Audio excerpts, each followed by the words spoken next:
They said I wouldn't fit in. Not, "You're not welcome," no. My parents were far too polished for that. Just a smile too sharp, a tone too sweet. "Darling, maybe sit this one out. It's not really your crowd." Their crowd. The kind that measures worth in watch brands and which island your champagne comes from. I stood in the lobby of the $300 million resort, marble gleaming beneath my heels, and watched them glide through check-in like royalty. My mother's laugh cut through the air, practiced, hollow. My father handed the concierge his platinum card. "Bridal suite," he said, loud enough for everyone to hear. Most exclusive room in the entire resort. Of course it was. I'd booked it for them myself. Back then, I thought it would make them proud.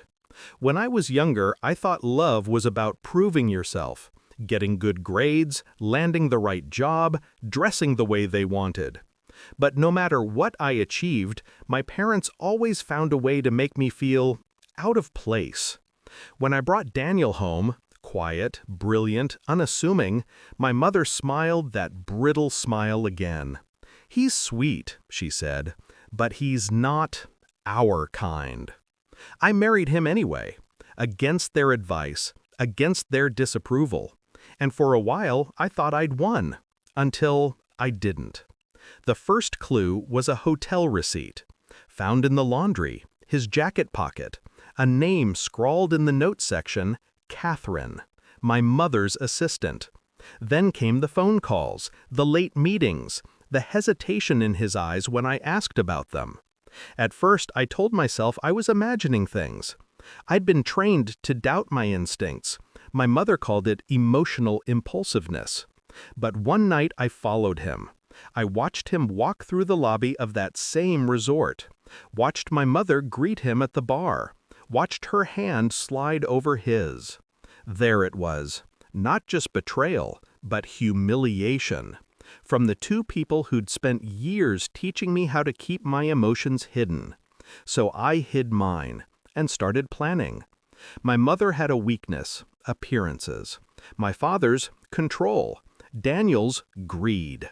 I began quietly shifting things, accounts, ownerships, permissions.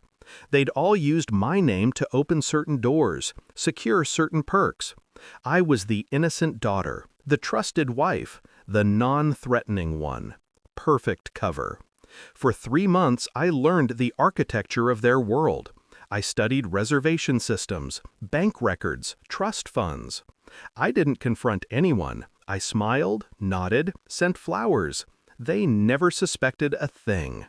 The wedding came. My cousins, the social event of the year. My parents were ecstatic.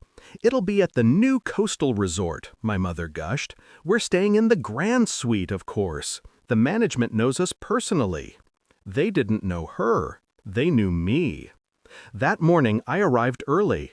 The manager greeted me with respect. "Everything set up as requested, Miss Hartley. Would you like us to proceed with the authorization check?" "Yes," I said, "and cancel the bridal suite reservation. They're not authorized to use it." He blinked.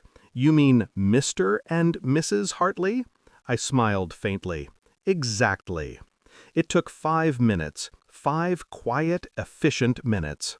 When my parents arrived, the entire lobby seemed to tilt. My mother's voice cracked the calm air. "Excuse me? That's impossible! We have a confirmation." The concierge stammered apologies, explaining their card had been declined, their booking invalid. My father's temper erupted. He demanded the manager. My mother called Daniel, but Daniel's phone went straight to voicemail, because I'd already handled him.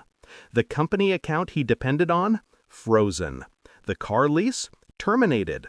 His name on the joint credit line? Erased.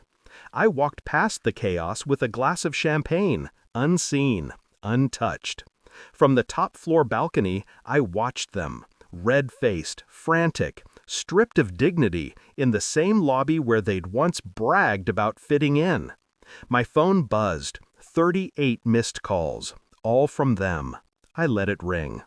Later that evening, as fireworks bloomed over the bay, I stood on the terrace of my suite, the real grand suite.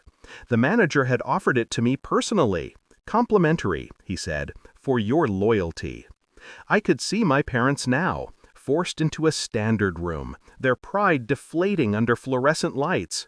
Daniel was gone, vanished from their world as easily as I'd been erased from theirs years ago. It wasn't rage that I felt, it was peace. I didn't destroy them, I simply reminded them who built the pedestal they'd been standing on. And when the night grew quiet, I finally answered the phone. My mother's voice trembled. "Why are you doing this to us?" I took a breath, steady and calm. "I'm not doing anything," I said. "I'm just not cleaning up your mess this time." Then I hung up. Funny thing about power, the ones who flaunt it never truly own it. The quiet ones do. The ones who wait, who watch, who learn how the system breathes.